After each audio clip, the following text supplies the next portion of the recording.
Hey y'all, this is Growing the Word, and we are here with a second part of our video on church splits, primarily focusing on the recent Calvary Chapel split involving Brian Broderson after Chuck's passing. Now, looking at this split, we noticed that a lot of the folks tried to compare the split to a biblical reference of Mark leaving Paul's authority, or even in a military way. And really, it's not really like that. And so we just want to bring a little bit more context, a little bit more notes. And we really just want to give this to you guys because we want to raise awareness of this. We want to show how this was not something that we could compare to something that we find in the Bible. We cannot compare this to the military because the military wouldn't handle itself this way.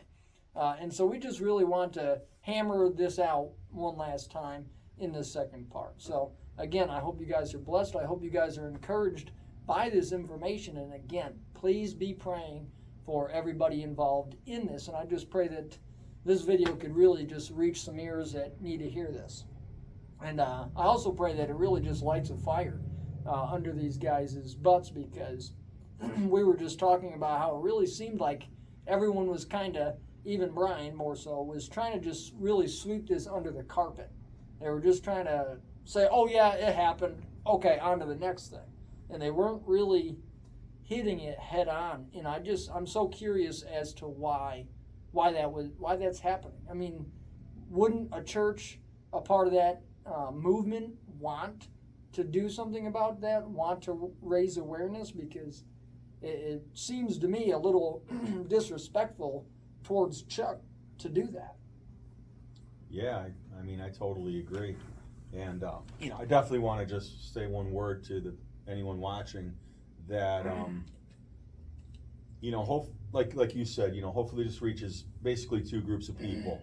People like us that are Christians. We've followed Calvary Chapel in one way, shape, or form, listened on the radio, or my wife has his Bible, with the notes in it.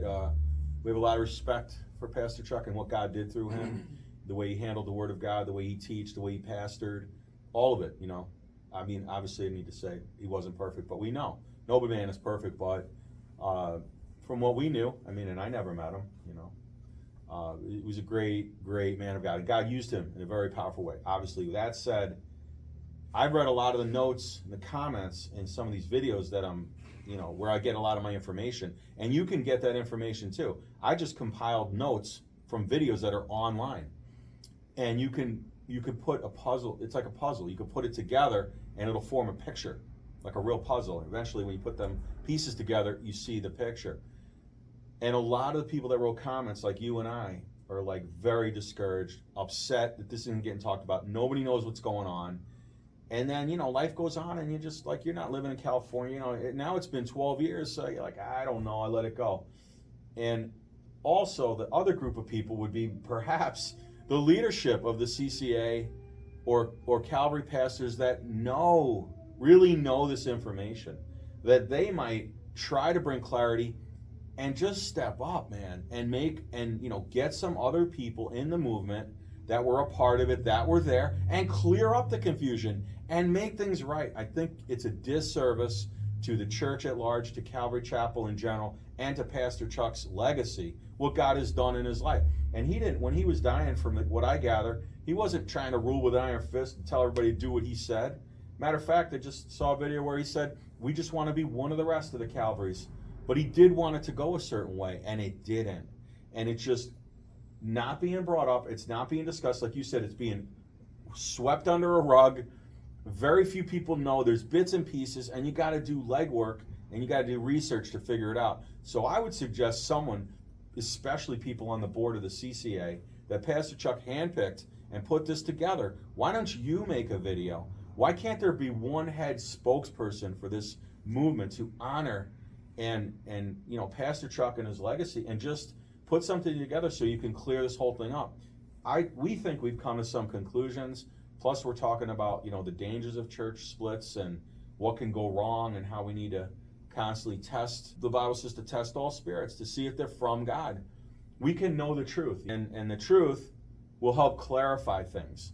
But when you don't have truth, you've got confusion or you've got lies. I don't think any of these people are lying. I think they're not clarifying it.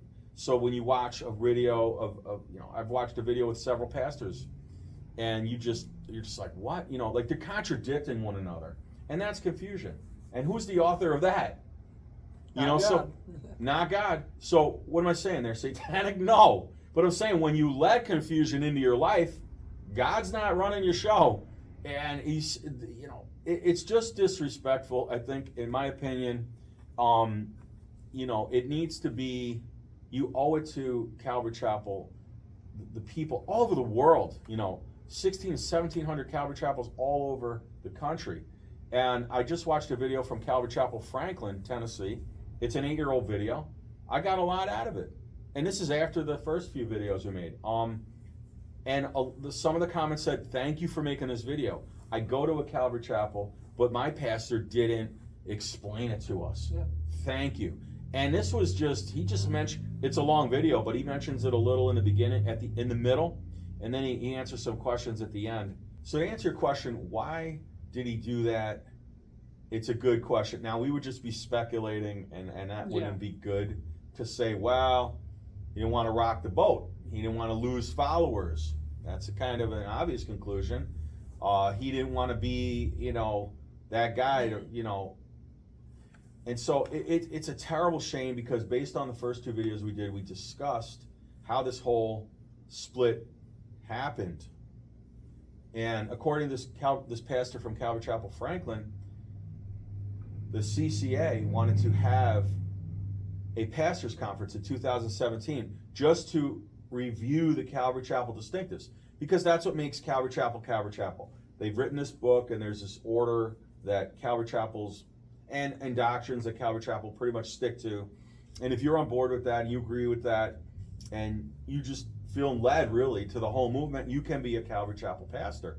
And that's all fine. That's great, actually. I mean, that's what's beautiful about God, is like we're a part of a body. Even us, we look different. We're from, but we have our own opinions and our own methods, but we all have one focus, which is Christ. So different churches are fine. Anyway, they were going to set this up and say, let's just review the Calvary Chapel distinctives. And then that was a major email that went out to like 1,600 churches. And then a couple days later, a few days later, Brian Broderson resigns from the board of CCA, starts the Calvary Global Network, CGN, and just boom, goes off, and then starts kind of talking about how the Calvary Chapel distinctives are not kind of 100%. He's not on board with it. With that being said, he was a head pastor during the time of that pastors' conference. Correct. Yeah. Was he at the pastors' conference? No, he didn't.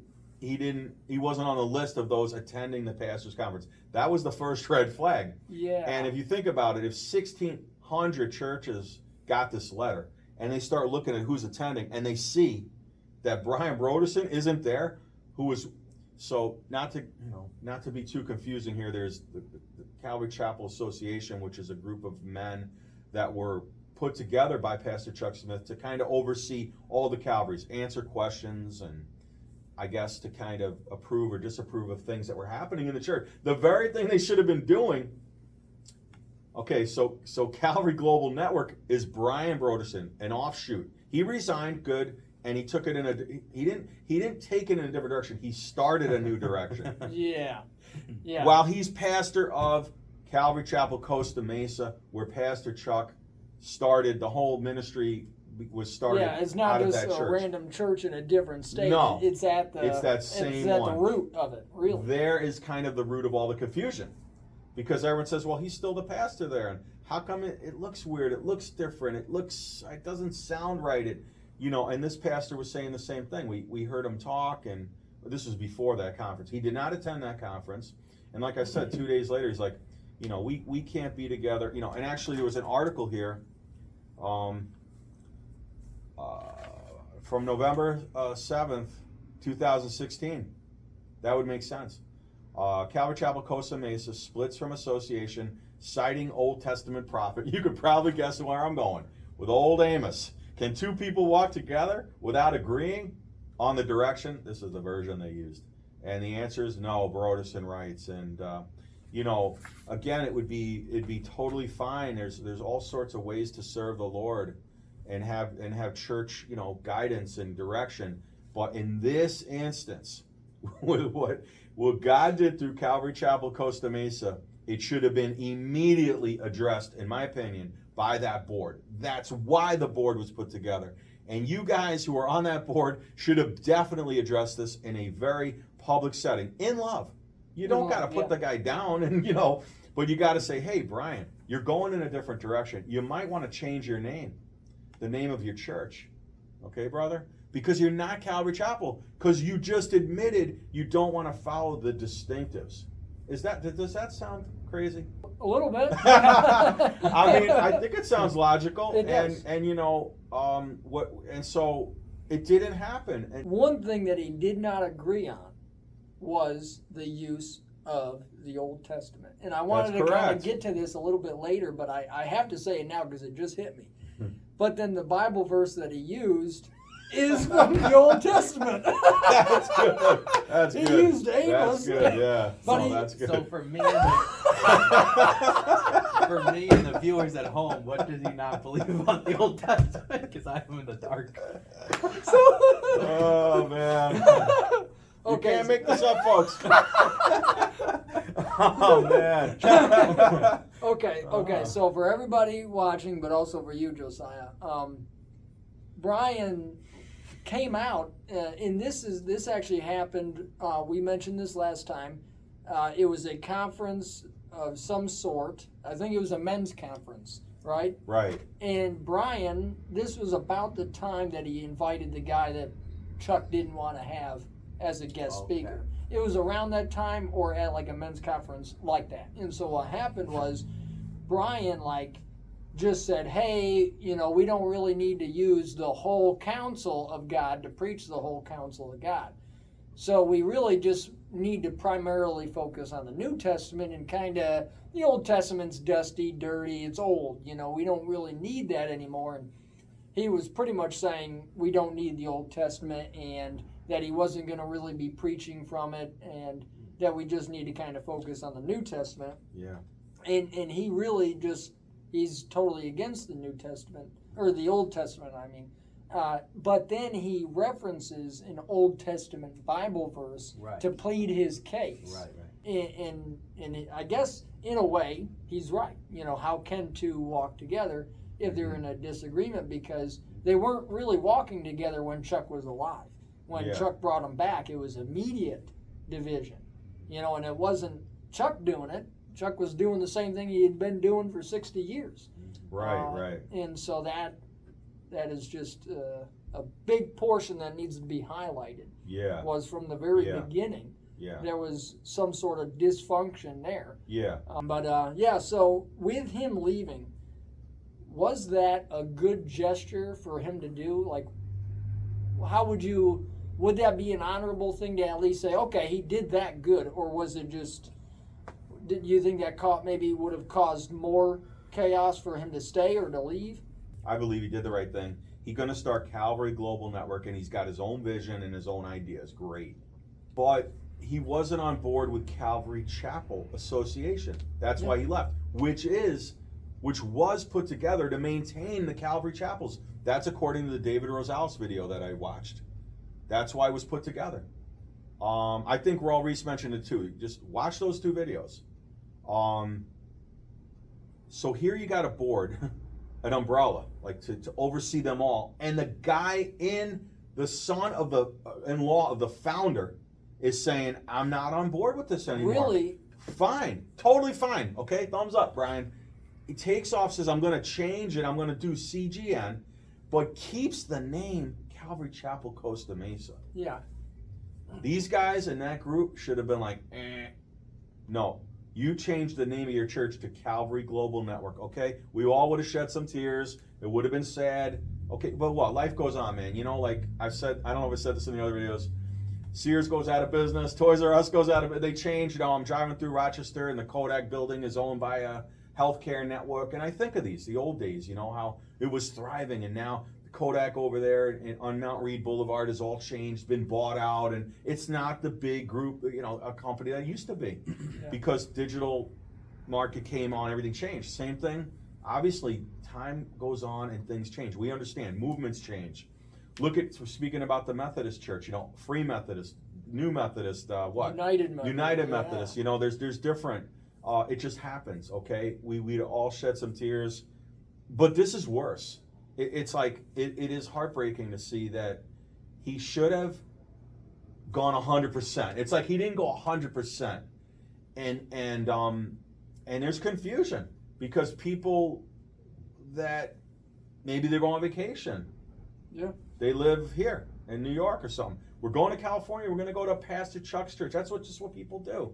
You're going to go to North Carolina, we're going to see the Billy Graham This Museum. reminds me of something. Yeah. And you go in, you're like, man, what happened in here? Where's the teaching? What's going on? And you just notice things are different, and you don't know why, and it's deceptive. In my opinion, it should have been. It's kind of insulting. It is, yeah. And so, yes, to answer your question, I do believe he did the right thing. He didn't fake it and hide it and do those kinds of things. But here's the kicker: according to the Paul Smith video, Pastor Chuck knew that this was happening right while he was alive. Yeah. And he took steps to remove Brian. According to the video by Chuck Smith's brother Paul, the first one, and he mentions it again, the second one. First one, the audio's not the greatest, but he said I was going to say articles of impeachment. I got political brain. No, it's the resignation letters were put together and they never got there. He said, Paul, I'm bringing you here because I want an explosion, and he hit the desk. That's what Paul said. Watch the video. Paul, after putting that video up, if I was on CCA, I'd have been like, whoa, brother, come in here and talk to everybody right now. He probably would have, it seems like he would have said, fine, let's make the video, bring him in. But they just ignored it, as far as I know. So I mean, this is the other thing. This is happening in our lifetime. Yeah. Like, we could be sitting here talking about Charles Finney or John Wesley. This is happening right here, right now. We're 12 years removed, which is actually a long time, but it's kind of close. Yeah. But man, if he goes any further, this is just going to be folklore. And it's going to be he said, she said for real. Yeah. I don't know if Paul Smith's even alive anymore, but there's more people. There's way more people that will know this. There's all the grandkids, probably Chuck Jr., probably other people. And I understand some people are just private people. They're not going to get on a video. Yeah. But, and what's Chuck's granddaughter telling us the facts? Like, that's crazy. Yeah. I thank her that she did it. Yeah. She took a bold step. She probably took a lot of heat and got bullied a little bit, I'm sure, for doing it. Shouldn't have done it. It was wrong. But she's just probably like, hey, man, these are the facts. This is my grandparents who I love.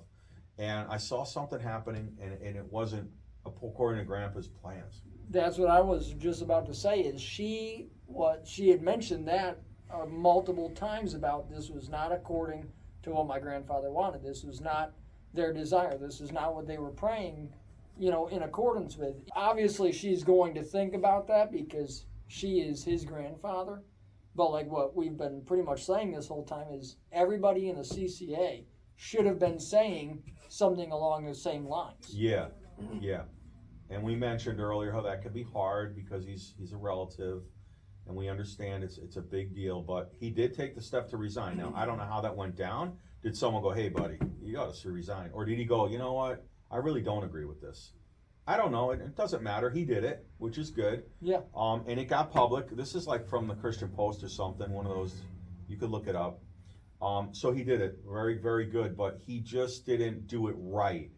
And it's still causing confusion to this day. People don't know what's going on, and it makes them sad because many of these people love Pastor Chuck. There's people out there that they just can't find a good church, or they live in remote parts of even the country or the world, and they just look to him as like their pastor. They love them, and they want some kind of clarity in the situation, and they're not getting it. Yeah, you mentioned the comments earlier on that one video that you watched, and the comments on Vanessa's And Paul's videos were similar to that, where everyone was saying, you know, how much they appreciated Chuck. They went to his church, and then now they can't find one like it and stuff like that. And so there are more than just us looking for this clarity. And I think that's why, you know, these videos are just so important, is because, like what you were saying, there are people out there that aren't going to make a video that do know stuff, but there's also people out there who want to know stuff, but they're also not going to make a video. So, you know, we're making this video pretty much for them. So I hope they get to see this, and I hope that they get the answers, because that's what we need. One question about this. Why did Brian not just leave before Chuck's death? Why didn't he just go start CCGN before he died? That's a good question. It was in process, like, you know, he didn't have the thing fully developed. I know he was a pastor overseas, I believe, before Chuck asked him to come back, and Pastor Chuck was observing him. So he might have just had this heart for overseas mission work, in a sense. Yeah. That's kind of, or pastoral. That's kind of, from another interview I saw with him, that's kind of like his heart, and that's great. But again, who's he reaching out to? Other Calvary chapels. I get back to your question, but you see, it just gets worse and worse as you go on. Who's he ministering to? Other Calvary chapels. Is he Calvary Chapel? No, he's CGN. But the church says Calvary Chapel. But when he goes, and according to, I think it was Vanessa, she said, like, when he started going out early on, pastors would email, I think Paul too, and call back and say, hey, what's going on, man? He might be saying things like, we don't go for the Old Testament anymore, and it was just like, whoa, what's happening?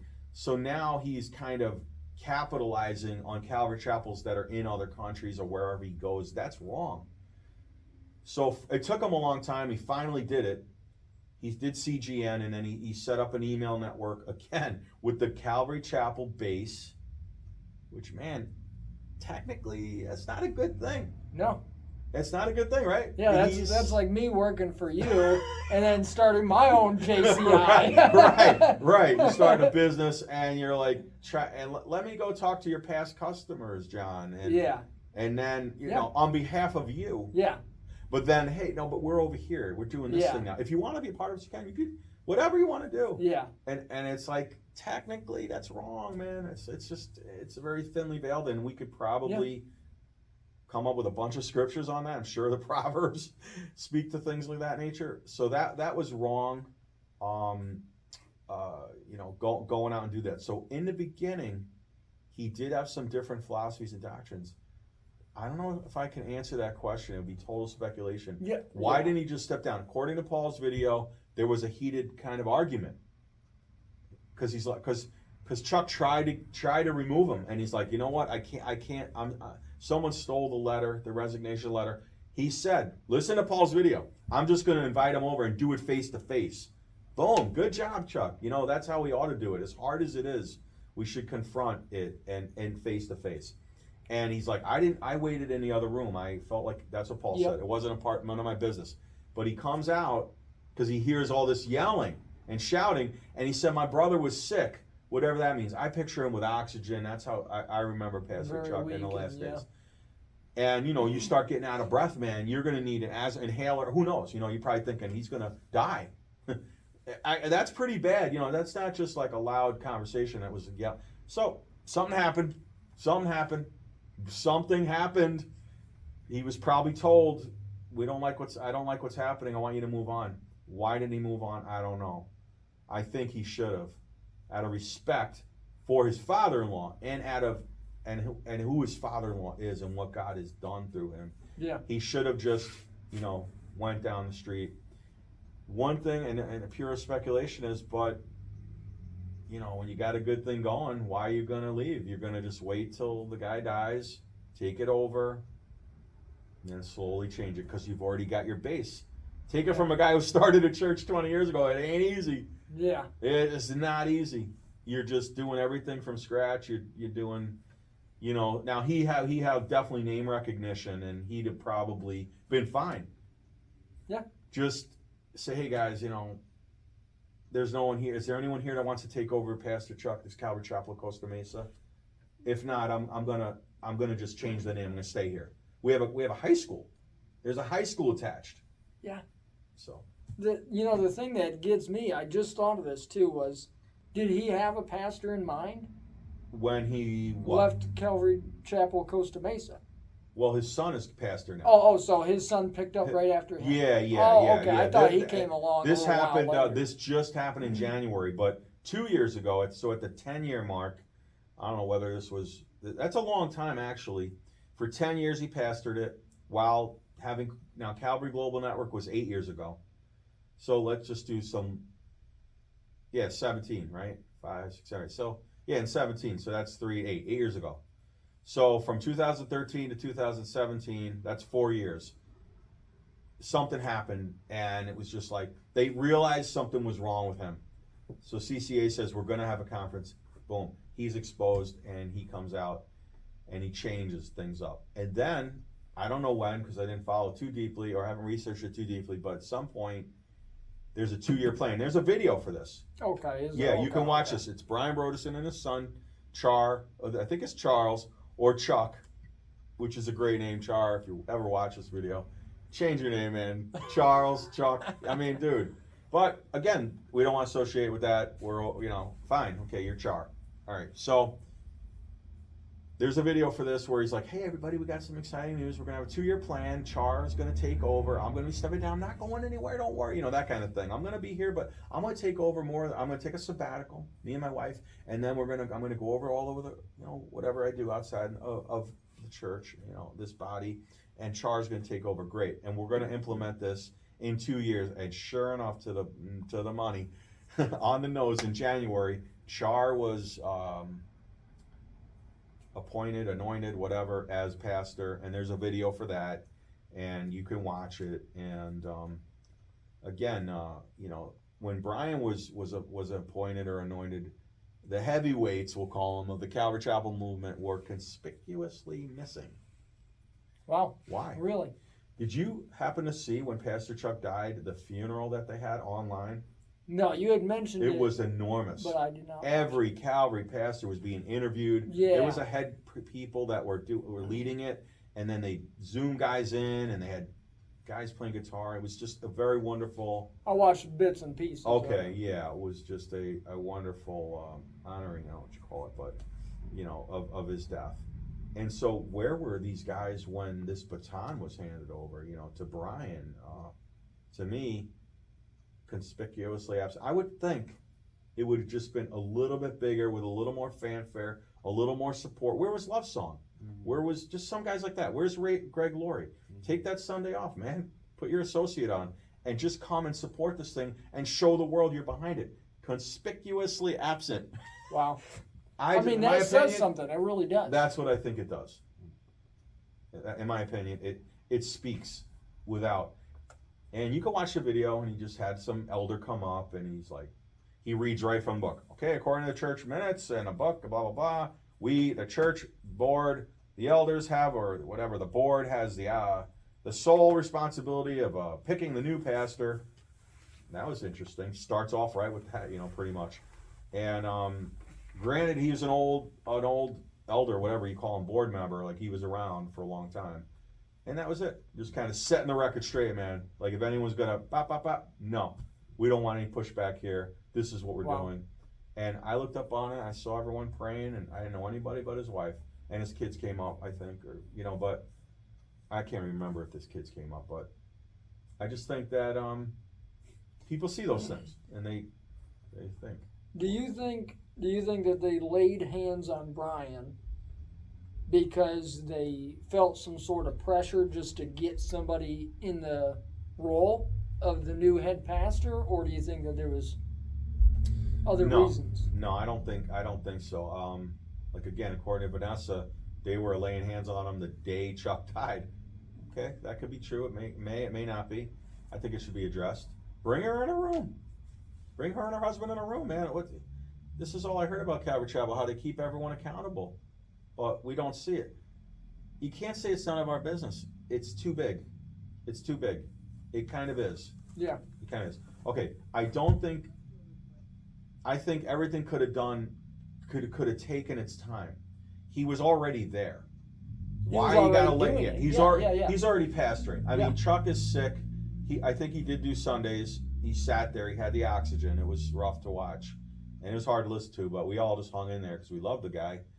Because it would be broadcast here on Sundays where we live, so we would come home from church and turn it on. He could have carried on. He could have carried on a little bit. Let's just let the dust settle, man. Let's just relax about this and let the dust settle. But no, they had to do it quickly. I don't think there was a rush to do it. There really shouldn't have been.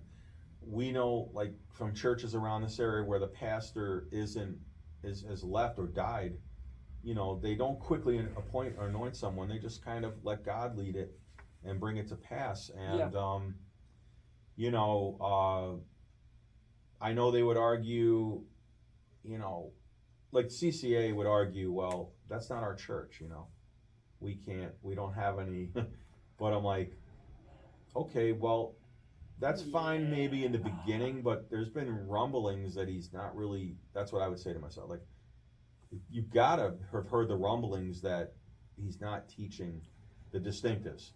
But okay, we're going to let it go. We're just going to see how it. But then when it does happen, 8 years ago in 2017, a line should have been drawn in the sand and a point should have been made to say, hey, Brian, we love you. We're praying for you.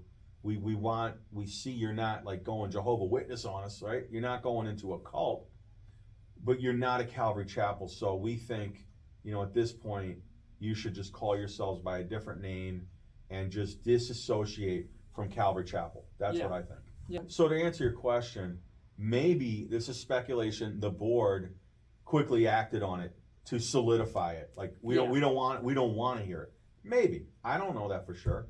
I will say this. Pastor Chuck was an older man. I'm sure he had, you know, again, without being there, a lot of this is speculation. But when the main guy is not there and you've got a substitute, people start to get along with that guy. They like him. They get to know his personality, become friendly. They have him over for dinner. Him and his wife, his children, and they're going to school with him and the whole 9 yards. So they kind of just become accustomed to him and like him, and they really just want him to be pastor. It could have been totally pure and legitimate. It may not have been evil intent. But my main problem with this whole thing is that he changed the doctrine of Calvary Chapel. Yeah. And when you do that, it's not right to stay where you're at. Yeah, and that's what I was trying to get to was, you know, I can understand if you passed away and somebody else, you know, took over. I could understand the wall being painted or the chairs being changed. But to just say, we're not even going to associate ourselves with what he preached literally a week prior. Right. That, I mean, well, we're there's a keep lot the of name. danger there. Yeah, that's a lot of danger.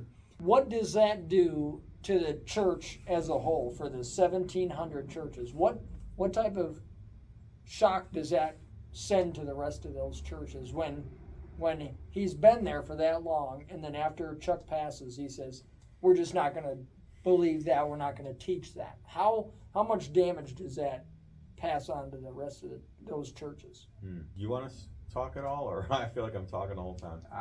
I'm thinking of a couple things. If you do, go ahead. Yeah. Yeah, I mean, one thing, I think I brought this up in the last video, but how do you say it right? The Byzantine Empire is what we call it now, but that was actually, everyone called it the Roman Empire, and that was when Constantine moved the capital from Rome to Constantinople.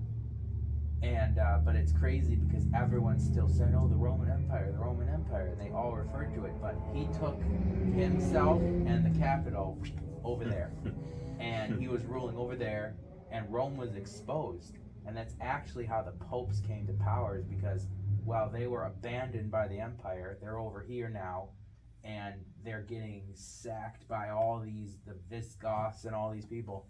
And so then they start evangelizing Europe, and then they're asking the European countries to come defend them. Wow. So now they're moving down to defend them, and then that's how all of Europe became Catholic at one point. But it was just interesting because now we have changed the name to the Byzantine Empire. but everyone back then called it was just the Roman Empire, but it's just over here. Hmm. So I think that's kind of interesting because you're talking about history. Like maybe one day in history, Yeah. you know, we'll realize what's happened and think of it as, well, Calvary Chapel ended with Chuck, or in Costa Mesa at least, and now with Brian it's something else, even though he's keeping the name. But I think part of it has to do with the people of Rome wanted Rome to be revived, and that's actually what happened with the Holy Roman Empire. It's actually Germany. They wanted, so the Pope anointed Charlemagne as the emperor, the new Roman emperor. And because people wanted that unity again, they liked it, they wanted it. And I think if Brian were to change the name, maybe one thing that would happen is everyone would be like, oh no, that's terrible, that's a disgrace, that's embarrassing, don't do that, you know, like, we want the Calvary Chapel again, and I don't know, that could be part of it.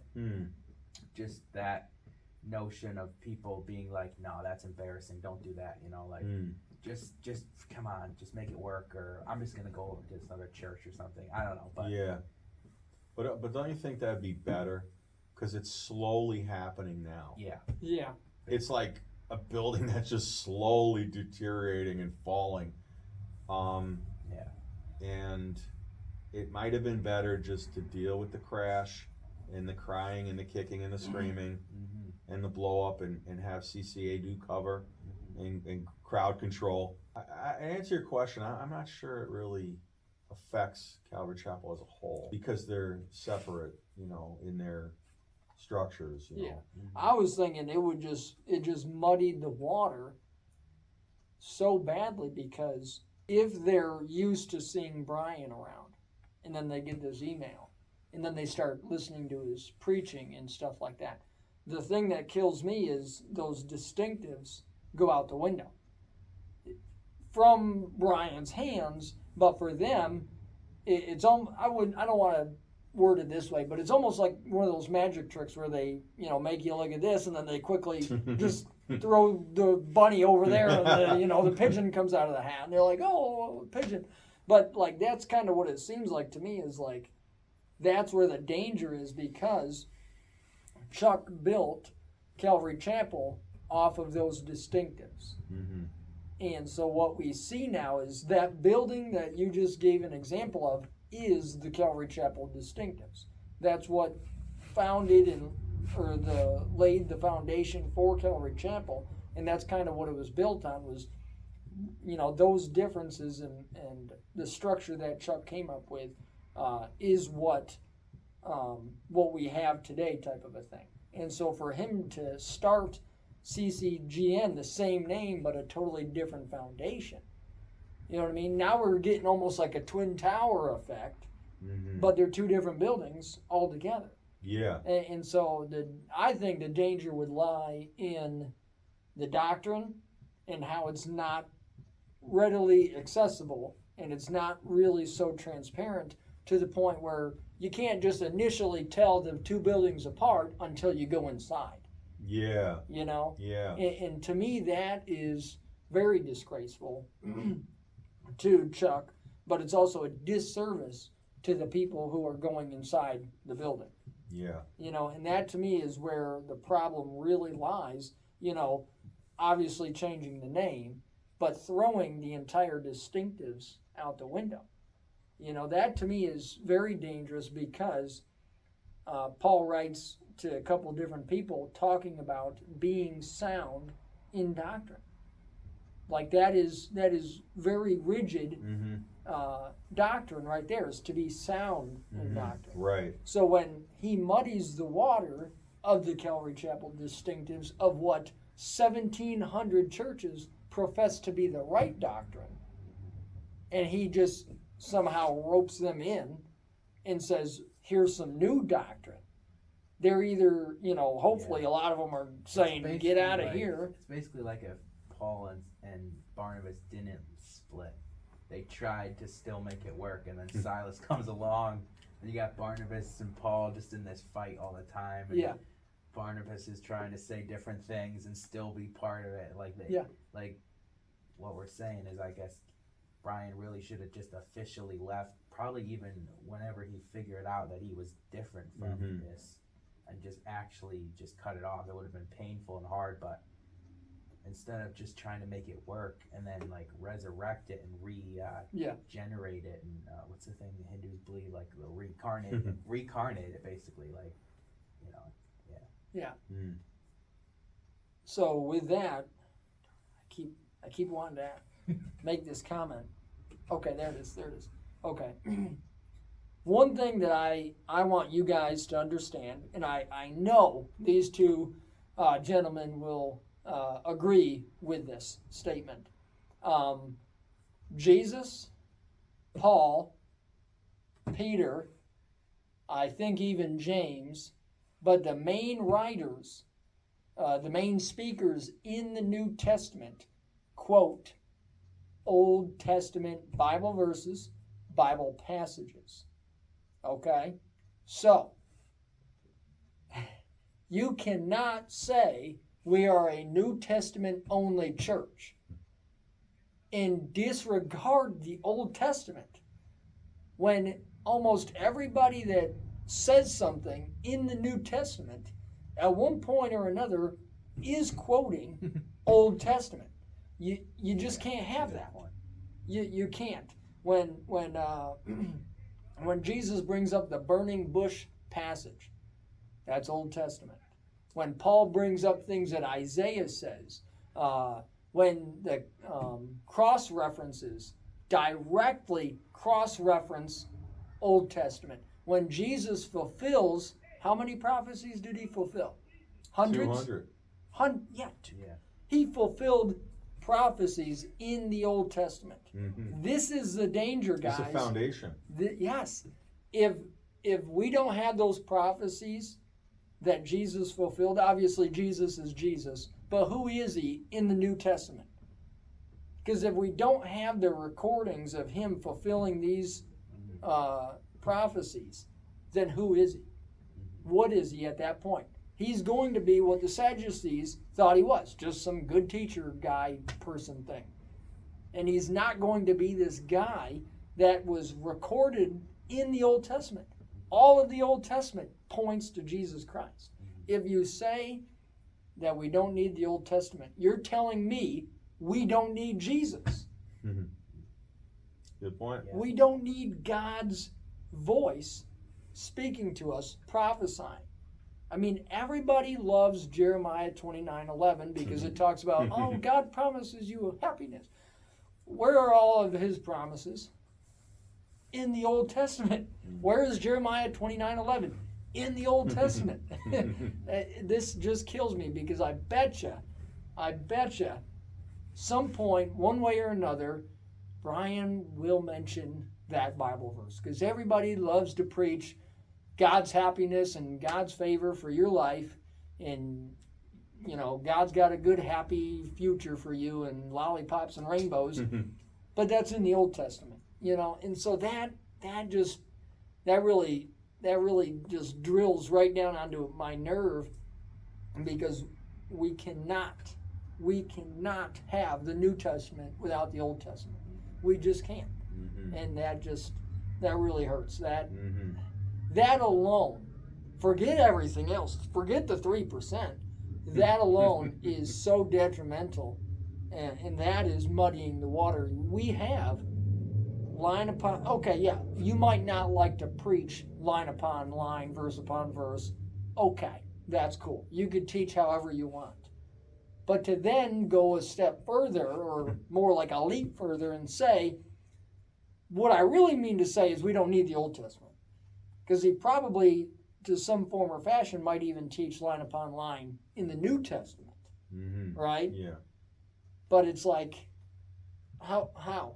You can't have one without the other. Yeah, even something as light as sounding as, you know, focus on the New Testament is really hard to do without understanding the Old Testament. Yeah. Like, you know, focus on the New Testament.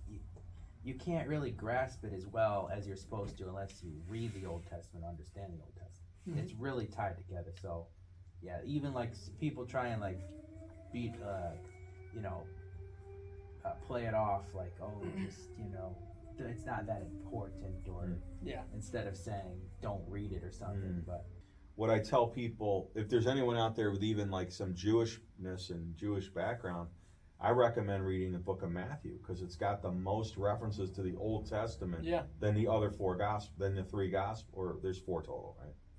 So, I mean, otherwise you'd be like, huh? Because it says, as it is written, as it is written, as it is written.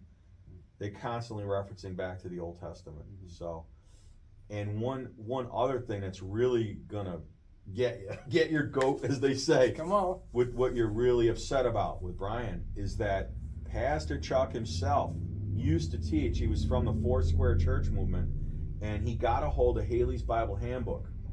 You ever hear of that? I have. Okay. Yeah, I think I actually have that. Yeah, it's a great book. It's got church history in it, and it goes thoroughly over the Catholic Church. It's like so valuable. He did so much research. But it was in that book because he said, there's a page in that book, I think we have it back here. It says the most important page in this book, and he tells us to do a systematic reading of the entire Word of God, line upon line, and teach it to your congregation. And Pastor Chuck read that, and that's how he started his teaching. I didn't know that. Doing line upon line through from Henry Haley, who wrote that book, memorized a good portion of the Bible. He would go church to church and just stand there and recite the book of John by memory. Okay?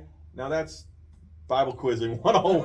That's high level, okay? But his point was that you got to know the entire Word of God, not part of it. So even if you go, so then Pastor Chuck said, and that's when his church started taking off. He's like, I don't need to think about topical studies. The topic is in today's teaching. And I do the same thing. I follow Pastor Chuck's teaching. And it's true. When I read it, I pray, and I'm like, God, what's the topic today? What do you want me to really bring? What do you want to bring out in today's message from this reading as we go through the entire book? And so for Pastor Brian to just totally disregard that and not, we keep focusing on distinctives, but you just brought up the good point. If he's going to put less importance on the Old Testament or not even teach it, you're really, not only do we think that's a bad idea, but you're going against what Pastor Chuck had or designed. Every pastor, Calvary pastor knows this. Yeah. Every Calvary That's pastor like knows the number this. one thing. That's the number one thing. Line upon line, verse upon verse, the entire counsel of God. That's what, so Chuck, that resonated, Haley's Bible Handbook resonated with him so much that he adopted it into his life, and that's when the church started taking off. Yeah. So just an interesting point. But yeah, getting to this article, Brian Broderson, says in this, and he was interviewed by, I think it was Christian Post, November 7, 2016. He talks about that he had a different vision where the denomination should go. And so, again, the article is difficult to follow because it says, Costa Mesa split from the CCA and now is a part of the Calvary Chapel Global Network. Just take that line right there. That's confusing. Most people, hopefully after watching these videos, you got a thorough idea of what happened. Calvary Chapel is a church, but really, I'm not sure Calvary Chapel was in the CCA. Brian was a part of the CCA, the way I understand it. Calvary Chapel Association had about 20 to 21 board members, men, pastors that Chuck loved like sons. This is how it was described to me. Yep. I'm just reciting. Yep. I'm not making things up here. But it's split. So the guy who wrote this maybe had a little off or a little didn't thoroughly understand it himself. It's now part of the Calvary Chapel Global Network, which is fine, but they didn't change the name. And it's not really true 100%. Brian left CCA, started Calvary Global Network. It's not really a very precise journalism here. But then it says, quote, doctrinally, we are all in agreement with a few minor differences on a few secondary issues. Exactly. I'll fall out of my chair. Yeah, I want to reach through the screen. You want to reach through the screen. Brian, come on, bro. Come on, man. Are you lying to us? Are you is that really how you felt? I mean, 39 books are not a small minor thing. Besides, okay. Then it sounds real good, but it's like you were saying earlier. Well, that's fine. Or you were saying you could paint this walls and you could get new, you could have a different worship style and you could get you turn the lights down. You could have lights, but that's not the case. You actually started removing or ignoring or not teaching from the Calvary Chapel distinctives, which makes Calvary Chapel distinct, to use that word. No one has in any way deviated from historic biblical doctrine. All right, good. That means he's not a cult. Or from what we might be, this is here as a lie, or from what might be called Calvary's core values, or from what we know as Calvary distinctives. Again, back to the number one thing. Yeah. Reading and teaching line upon line. Yeah, it's like, no, Brian, you did deviate. Our areas of disagreement are not theological or doctrinal, which is true. They are more methodological and practical, yet they are real disagreements. That's true. These disagreements have not only hindered us from moving forward in the work of the kingdom of Christ, they've created confusion, contention, and some division within the body of Christ, Broderson writes. If they're so minor, why are you creating a dude? They Good can't point. be that minor. Good point. If they're just like, the color of the chairs, Yeah. you're not going to create a whole new association. Right. If a firecracker went off in here, that wouldn't. But if a bomb went off, that would be something that would move us out of our seats. Right. That's move this guy right out of CCA into CGM. I think we might have to look into that a little bit more, because from my understanding, they were different theological and doctrinally. Yeah. Didn't they have different opinions on Israel? Israel, yeah, definitely. That's a big one right That's there. a big one, yeah. It's so confusing to me. It's hard for me to describe. I've watched a couple videos on it, and you can too. Just type in what's Brian Broderson's, and Char's, belief on Israel, and it has something to do with the nation of Israel now. He doesn't think we should support the nation of Israel now because those really aren't God's people in end times. Something like that. You should only support Israel, the Israeli people of end times. How do you know you're in end times, and how do you know? And I don't know. He just no one owes allegiance to any nation on earth. I don't think we should. And I'm like, man, it does say in the Old Testament, pray for the peace of Jerusalem, and those that bless you, I will bless, and those who curse you, I will curse. I mean, that's where our Messiah came out of Israel, man. We should be praying diligently for those people. If you are having any problems trying to think of or understand the difference between the Israelites that we should be supporting and the Israelites we shouldn't, pray and ask the Lord to give you that discernment. That's simple. Really quick, I want to touch on this a little bit, but I don't want to deviate from the conversation, just because the attack on the Old Testament and the attack on the nation of Israel is very pressing right now. And they're not too far different. But one thing I want to say about this is not all the Israelites in the Bible, in the Old Testament, believed and trusted in God. A lot of them deviated from God. A lot of them deviated from, people like David and stuff like that. A lot of them were led astray. So to say because the Israelites are how they are now, and then to say that's why we can't support them is because who they are now or what they are now, that has got to be the dumbest thing I've ever heard. Because if you read the Old Testament, they're not that far off. Right. They served other gods back then. They married other nations when they were told not to. They did sinful, bad things that we read of in the Bible. So just because they're not following God now doesn't mean that they're any different than the Israelites in the Bible. Right. Right. And so that's just something I really want to say is you can't go off of that. That's like saying, well, I can't love my brother here because he's really good at the drums and I'm not, or something like that, or well, he doesn't believe this, or he doesn't think that.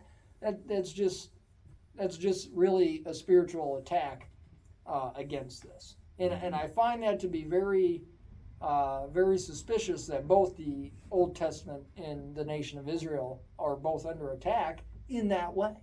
because there are people moving away from the Old Testament, and it almost seems like the same people are also the ones moving away from Israel, big time. So I find that to be a little suspicious, and that's why I wanted to just touch on that. To say, but I mean, he does go on to say it's for these reasons that I've decided to resign my position as a member of the CCA, that council. That's really what he was. So the author kind of got it wrong. He was just a member of that council. I do believe this is the best way to move forward. I maintain love and close relationship with other CCA members. I trust we'll continue in many ways co-labor together. To some degree, this comes down to difference of vision. Okay. Yeah. The goal is the same, the glory of Christ and the furtherance of his kingdom on earth. I agree with that. But we differ on how to accomplish that goal. That's right. And then why stay as a Calvary Chapel Costa Mesa? You're not. Yeah. You're not. And why is CCA sitting on their hands? Or holding their hands over their mouth with a piece of duct tape? According to the CC website, CCA serves in various support roles. It's just the Air Force. I was going to say something like that. Here we go. I'll just finish up. Yeah. According to the CC website, CCA serves in various support roles to local Calvary Chapel churches and senior pastors. It is overseen by the Calvary Chapel Association Council, which consists of over 20 seasoned Calvary Chapel senior pastors from around the world. Again, back to the basic thought that you mentioned in the last video. Why does he feel like he needs to support anybody when they were already being supported in the first place? I wish he gave this letter before Chuck passed away, because he knew about that already. Yeah. Oh. Yeah. It's, if you piece the puzzle together, you definitely see that. It's just a very, very unfortunate thing. I mean, it's a part of a life that where you're in the spotlight. It's unfortunate, and but yet something should have been done about it. It's too big to ignore. It's way too big to ignore, and it was just clear. It sounds like from the beginning that a split was occurring of vision, which is fine, but just you got to straighten that out. That's just, again, we're talking about a very enormous movement that happened historically for America. It's a part of American history. It was broadcast, Time Magazine, every news station, hundreds of hippies being baptized. It made the news. And it's a part of our church history that we as Christians can pinpoint and recognize that God was there was a work of God. No doubt about it. No doubt about it. There's great pastors in the world that preach great messages. God chose at that moment, that time, Pastor Chuck and those hippies to bring about revival. And thank God he did, man, because there was a lot of, that seemed pretty overwhelming. Things weren't looking good. There was a lot of people on drugs and dropping acid and trips and free love and all that, man. And God stepped right in and straightened it out. And a lot of people, well, you got to make a choice to straighten out, but he overwhelmed them with his spirit. Yeah. You made a mention of him being like the Air Force. I was going to say, Calvary Chapel's like the Army just marching in, and then all of a sudden you got Air Force going left field, just taking a helicopter. Yeah. Where'd they go? Yeah. With an Army uniform. Yeah. Well, I thought you were in the Army. Yeah, we're going in a different direction. But we're going to keep Army on our shirt. Yeah.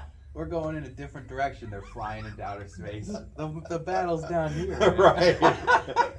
And I hate to make a joke about it, but it is almost comical when you really think about just everything about it. In the killer of it is the parts that are transparent are these parts of, we're not going to really follow the Old Testament, but then we're going to reference the Old Testament.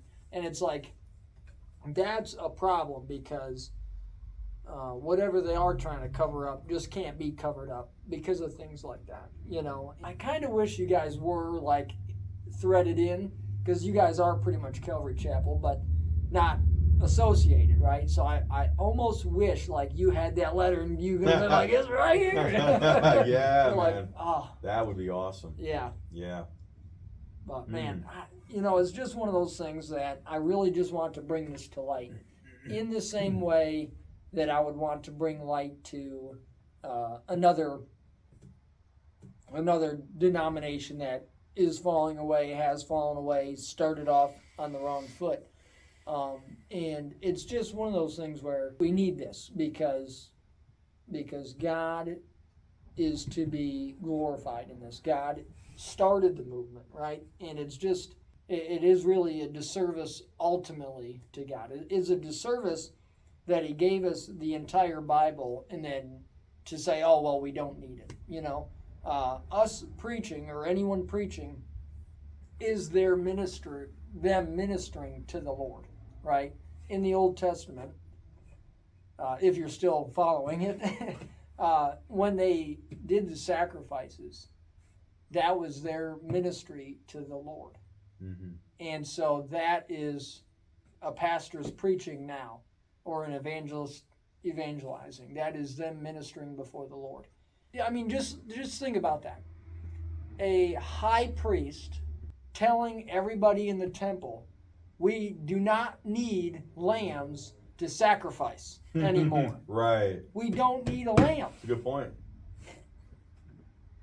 Like, that is literally what we're dealing with. And that is just, I mean, just think if that was in the Bible, like, you know, just lightning bolt, you know, not literally, but it's just painful to hear that. It's painful to see that. And I do pray that he gets on track. But my main thing is I want to know why he didn't just give that resignation letter when he got back. I mean, when he got back and started to do those weird things and he started bringing people around and just started doing things differently, because before he went to the UK, he must have been around, right? He married Chuck's daughter. Right.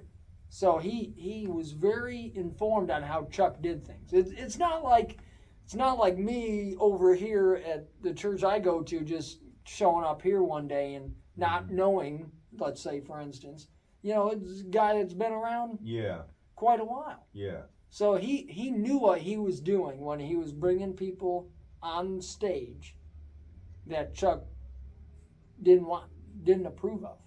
That's disrespectful. Yeah. And, that's an honor. I mean, when it was happening, I kind of saw what was happening. I was like, okay. I felt like Brian was a good, you know, I kind of saw that what probably was happening. I knew Chuck Jr. He had his own church, and I think something was. I know that they didn't doctrinally agree, so his son couldn't take it, I suppose, and I think it was just a mutual agreement. I think. Okay. It had to be. I mean. Yeah. So much more. Was where is he? Less drama than this. Yeah.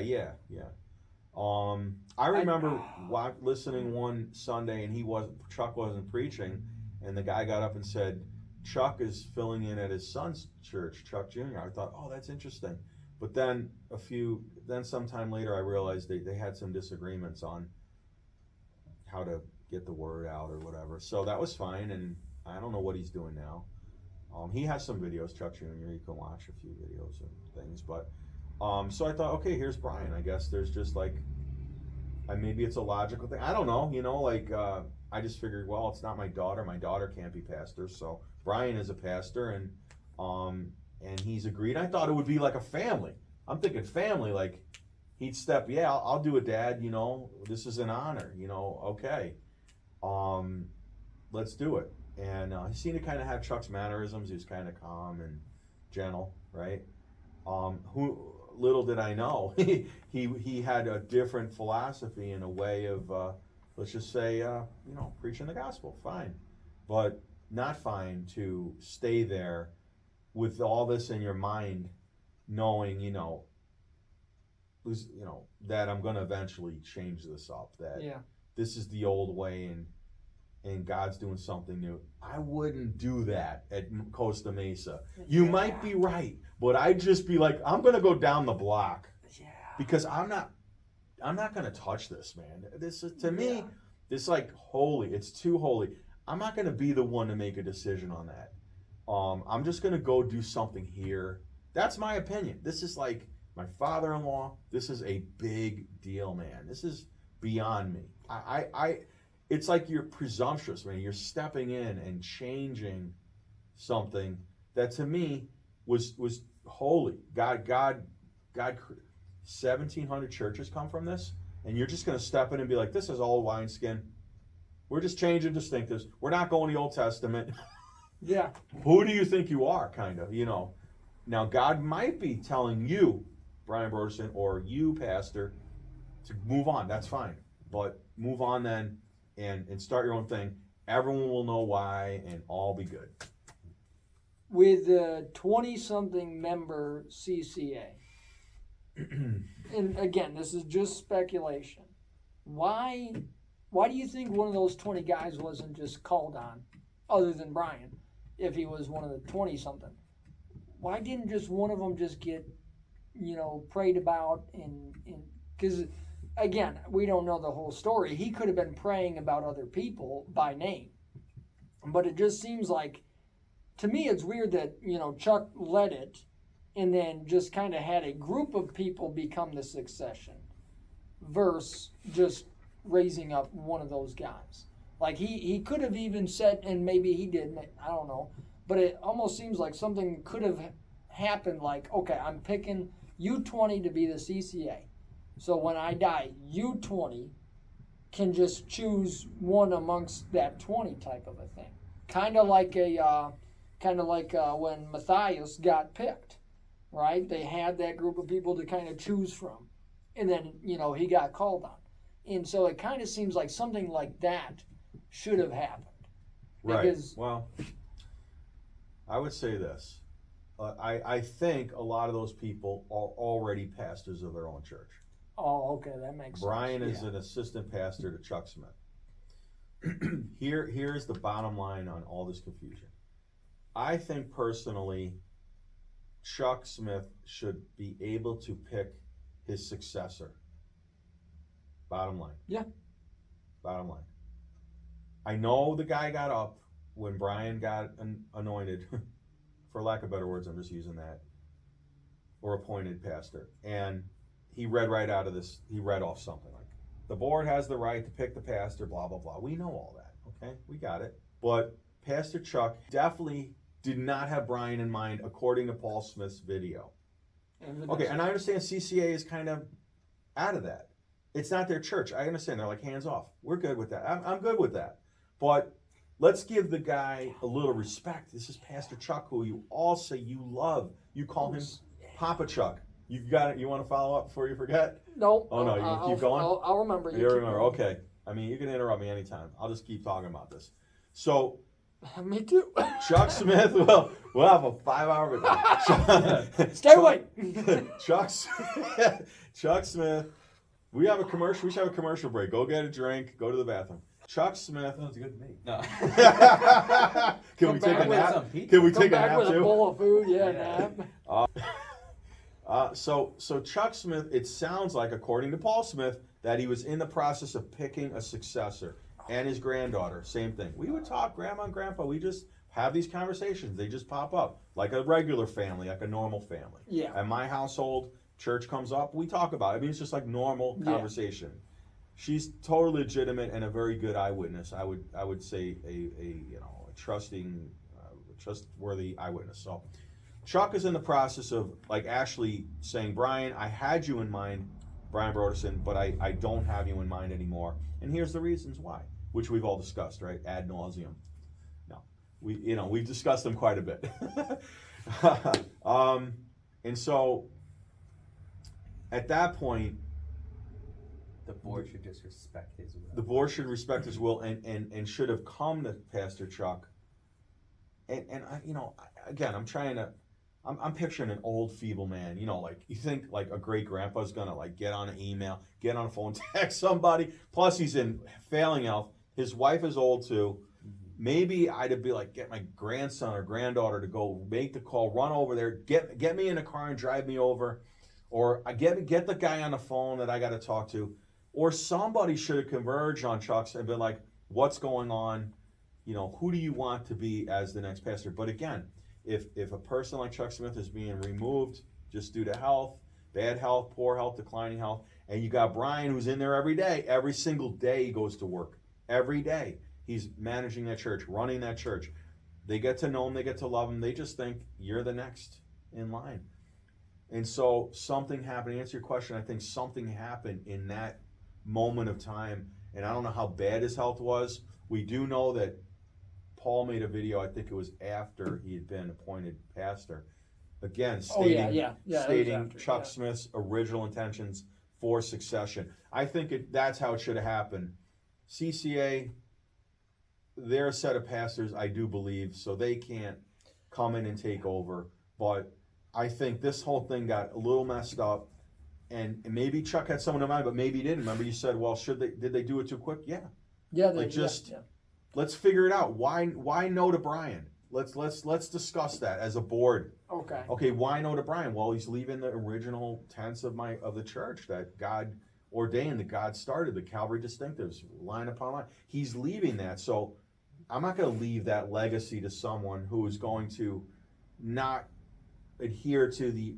We're not talking about a retail store here. We're talking about a church.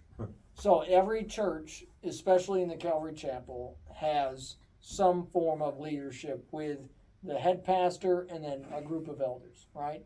Typically, an associate pastor too. Yep. So at least 5 guys, at least, right?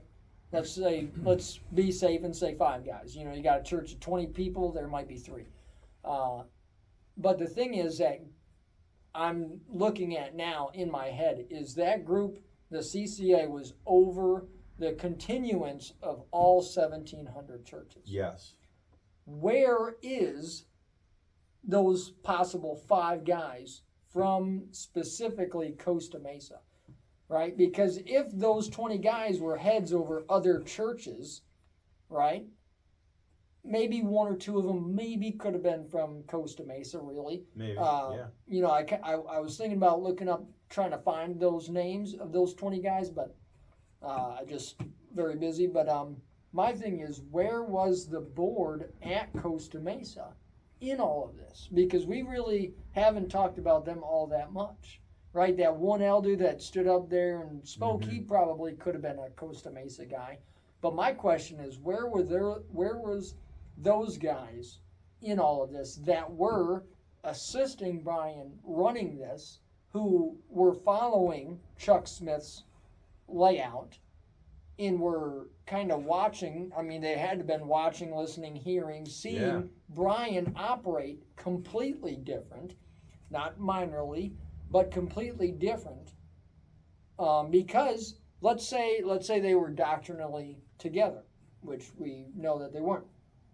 He said in that interview that they disagreed practically, systematically. So that church board should have been like pounding heads because of how different systematically he was going about it. That alone would have made me think, I got to go talk to Chuck. Yeah. So, I mean, that, because, all the other pastors from all these other churches were like calling in saying, hey, dude, he's doing some weird stuff over here. What do we do? Where was Costa Mesa in all this? They seemed to be the quietest when they should have been the loudest because they were right there. Yeah. And again, we're only going to end up with more questions than answers the longer we go, but I'm just hoping that this reaches the ears of the people with the right answer so they could respond. There's like 3 areas we're trying to figure out who to blame. Is it like Chuck's fault? Is it Brian's fault? Or is it the board's fault? Yeah. How did this guy get here when he wasn't supposed to be there? Yeah. Yeah. And And again, I'm not saying that Brian's not saved or not a man of God, but what I know of the Bible, Old and New Testament, is if this guy Brian was the Lord's choice for this, for Costa Mesa, then there would have been a lot more transparency, but also affirmation in all parties involved. Yeah. Number one, Chuck would have been like, yep. Right? I mean, and then the board would have been like, wow, we just came to that same conclusion separately too. Right? Like there would have been so Just like when we look at the Yeah. movement, we have to say it was God. Yeah. Atheists have to say that has to be something not of this world, right? Everyone comes to the conclusion that the movement itself was of God. Everyone does, right? And then when we get to his ordination, where is it? Mm-hmm. You know, where is that? And those are the questions I'm looking at. You know, we want these answers, and we want it for the glory of God, really. And it's just such a pressing thing to me, because this is a horrible image to God, because some atheist, some unbeliever, who read one book or something like that is gonna, be all haughty, and then they're gonna just use this as such a wedge, to jam the door, you know what I mean, on salvation for either themselves or somebody else. This is going to probably in some way be used against us. This is like the bad guy using our weapons against us. Yeah. Like, hey, that's our tank. Yeah. They're throwing our grenades back at us, Yeah. And this is so detrimental, and it's a killer, Let me ask you this: like, have you guys ever seen Succession in your lifetimes? Calvary Okay. Finger Lakes. It's funny, as you've been talking, I've been trying to visualize how that went down there at Finger Lakes. 'Cause I know they have their pastors' meetings. Mm-hmm. Well, But interestingly, like, I believe Pastor Bill took a decided to do some global ministry as well, right? To kind of travel, Right. missionary work and things, and he left it to, and the board agreed that, Scott Gallatin should be the pastor. In this case, Chuck had a lot going. Very different. There was a lot of perfect storm in this. He was sick. He was like kind of homebound, it looked like. I mean, he looked very overweight, out of breath, walked really slow. I doubt he was getting in a car. And at the last, it seems that toward the end there, he's like, I can't do this. I got to get my brother Paul. So he's crying out for help. Who does he call? His brother, who's 83. Yeah. Like, where's the 50-year-old guy? The guy's a little bit younger. Did he try to reach them? Did he ask Paul to do it? Like, we don't know the answer to these questions, but maybe Chuck wanted to do it live and say, hey, I'm obviously getting older here. Time is short. And I know Greg Laurie interviewed him. Yeah, not he did, too long yeah. ago before he died, where he didn't have the oxygen, but he's like, just tell us about this and that. He didn't ask him who's going to succeed, I don't think.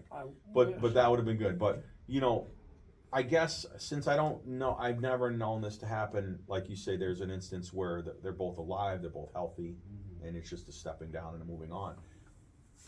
Ideally, it would have been good if he'd have been like, I'm getting older. I'm actually like really towards the end of my life here. It's not looking good for me. And it's a matter of time. We don't know when, but I want to just put my approval, my support behind Brian Broderson. But it seems like, according to Paul Smith and others, his granddaughter, it wasn't Grandpa's choice. We kept hearing that 100 times over. So now he's preaching every Sunday, and he's probably going home like, oh my gosh, I can't get rid of this guy. I tried to. We had to blow up, dust up. I'm trying to get the resignation letter out. Maybe he would say, I don't know who the next person is, because it would have been good if he'd have done it like, Brian here is going to take over, but I'm not leaving this pulpit till I die. That was what Chuck did say. I will preach. I will die on this pulpit. I will die here. Like, I'm not stopping until. And I don't think that was like a kind of a prideful thing. I think it was he knew how unique it was, the situation of Calvary, and he's like, people like me don't retire. We get taken home, and I understand that totally. I wouldn't either. I don't think, because it's too big. It's too mind blowing. It's probably, you feel very special. And it's a heavy responsibility. So you're gonna go. But unfortunately, He didn't do the handoff, man, like a quarterback. Boom, he didn't hand it off, so we don't know. We don't know who his choice was, if he even had one. We don't have, and maybe these CCA people know, maybe he did open up with them. Sounds like Brian would know, because there was an argument, according to Paul Smith. And so it should have been like, you know what, Chuck was mad. He didn't want me to be there. But you know what Paul said, something interesting in his video? You remember his second video? Yeah. He said the board voted him out. One guy started the motion, and Brian seconded I was the gonna. motion. I want to. Paul Smith off the board. What they said was, they said he was senile, and he's like, that's how they did Romaine, and you all know Romaine. So Pastor Tony always talks about Romaine. With that being, when I was there, you know. With that being said, the thing that kills me is one guy said it, and then Brian seconded. Yeah. Where was the other 18? Well, it only takes. In order to get a motion, you have to have one person propose it, and then it has to be seconded to come to vote. If no one else seconds it, you can't vote on it. That's how they. Okay, work. so yeah, I was Brian saying, made it come to vote, which means if he did get removed, it was voted that way. But how was it voted that way if only two guys wanted Well, it? those were the two that were like the most passionate. Oh, That's okay. how it goes. So behind closed doors. It'd be like if I'm like, I want to go get a quesadilla, and you're like, yeah, let's get one. Then everyone has to vote. But me and you had, I had the idea, and you know. So what you're saying is there was more people in the CCA that were in alliance with Brian's motion to kick him out. And that's sad. That's scary. That's very sad, but it's a lot more scary. And I just, again, he was senile. Yeah, that was the excuse. Yeah, but if you watch his video, he doesn't really seem senile. No, he's 87 at this time. It's really sad. It just seems like the church, Costa Mesa, wanted Brian. Yeah. And it seems like Chuck didn't, right? So it's almost like Chuck really didn't want him, and the board did. But like, who's in charge of the church? Is it the board or is it Chuck? It's very weird to me because it seems like every other Calvary chapel, the head pastor's got the most power. Mm-hmm. Yeah. So it's not that way in Costa Mesa. Supposedly. Or like you're saying, he was just so sick and old that maybe they've been making decisions on their own without him for a while. Yeah. This hit me when we were talking about the voting in what you just said about maybe the church wanted Brian. And again, I don't want to be this guy.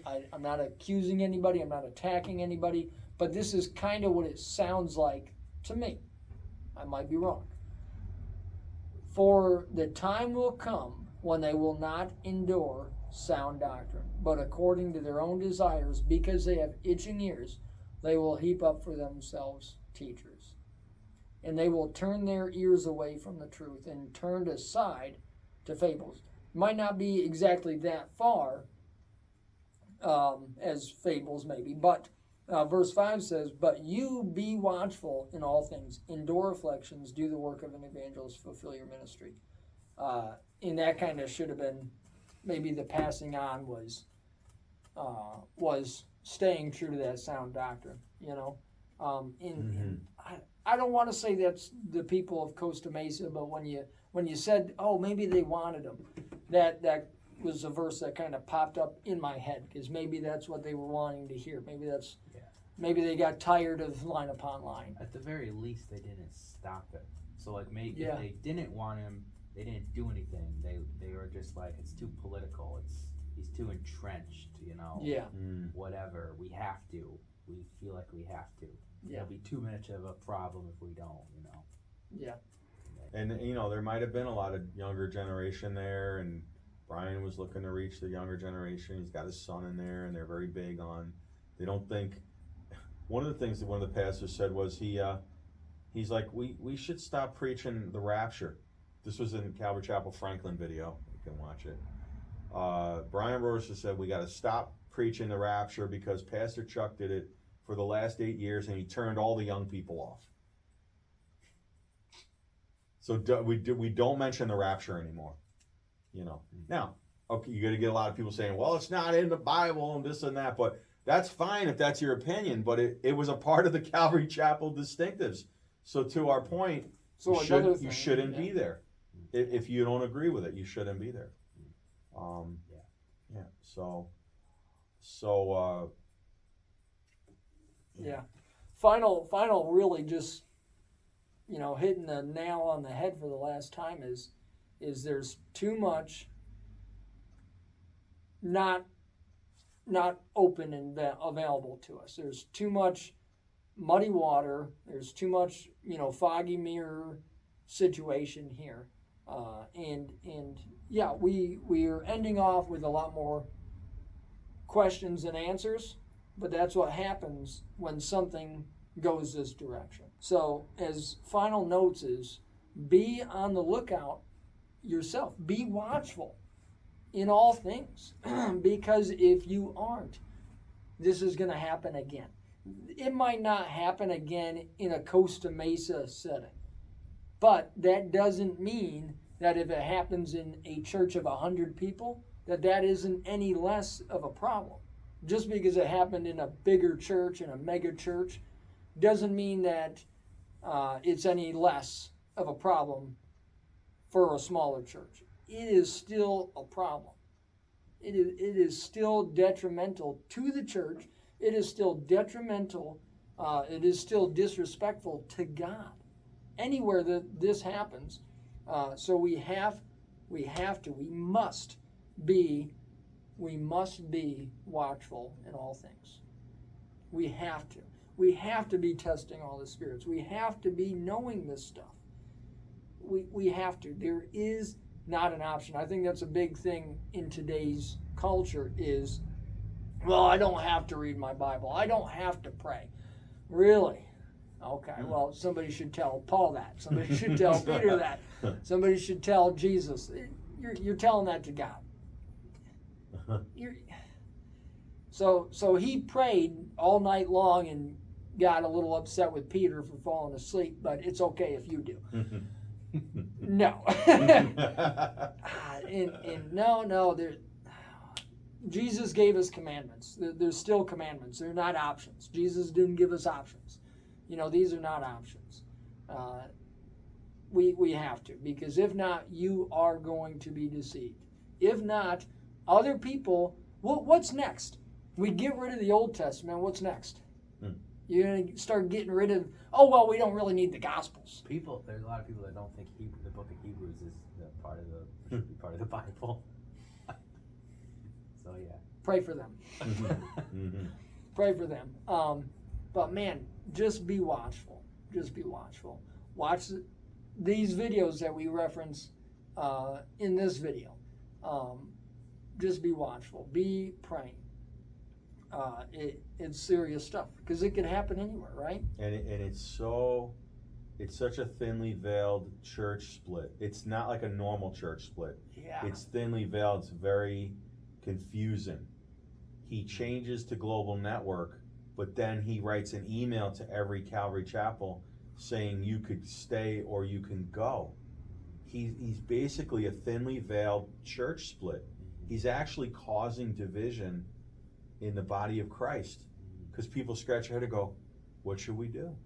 And he said in a video, I saw him say, they don't have to be part of it and we'll remove them from the list. That's totally fine. Well, it's a thinly veiled church split, so be watchful, like he said, and pay attention because it can happen to you and you might be a part of it. And it's okay to leave. Do what God is showing you and don't feel like condemned. Don't let people condemn you if you feel like Spirit of God is not moving in a direction that I want to be a part of. And it's okay to leave, Yeah. And don't be afraid or whatever. And we've just got to let these things happen and let them go. And that's why we want clarity. We were hoping that some of the leadership will watch these videos and really maybe just kind of bring things to light. And one other thing I want to say about, the name of this is Grow in the Word, and really that's how you grow. So you don't stay stagnant and you don't stay, we'll say, like a certain age for your whole life. You want to grow, and the way we grow is by reading the Bible. We can't remove parts of the Bible. Individually, we grow from reading the Bible. That's why the pastors preaching from the Bible, because he's feeling a mandate to be an under shepherd to God, to bring the word of God. Jesus told Peter, feed my sheep 3 times. You know, feed my sheep. I'm going away. You know, you must do the work now. You know, feed my sheep, not like feed them part of the meal or give them only this part over here. Feed them. Let them know all of me. You know, I came to fulfill the law, not to condemn it or remove it. Every single letter I and T that's crossed and dotted is done. And when what are the last words on the cross? It is finished, meaning the entire, you know, fulfillment of the Old Testament has been performed right in front of, or, you know, not performed, but has happened right in front of your face. And if you don't know the whole counsel, you know, Peter, right? He preached to the Hebrews. You think he just talked about, hey, there's this guy named Jesus. He just came on the scene, man. It's pretty cool. He healed people. Some dead guy brought him to life. You should believe in him. And he died on that cross, and he's gone now out of the grave. He references the Old Testament, man. You got to have it. And Paul, who's probably the writer of Hebrews, a lot of people think, wanted to preach to the Hebrews and the Jews, but he was sent to the Gentiles. And so that's why I think people feel like they should just stick with the New Testament. We don't need the Old, but no, you need it all. So, grow in the Word, folks. You heard it. You heard it first. Be blessed. Amen. Keep growing.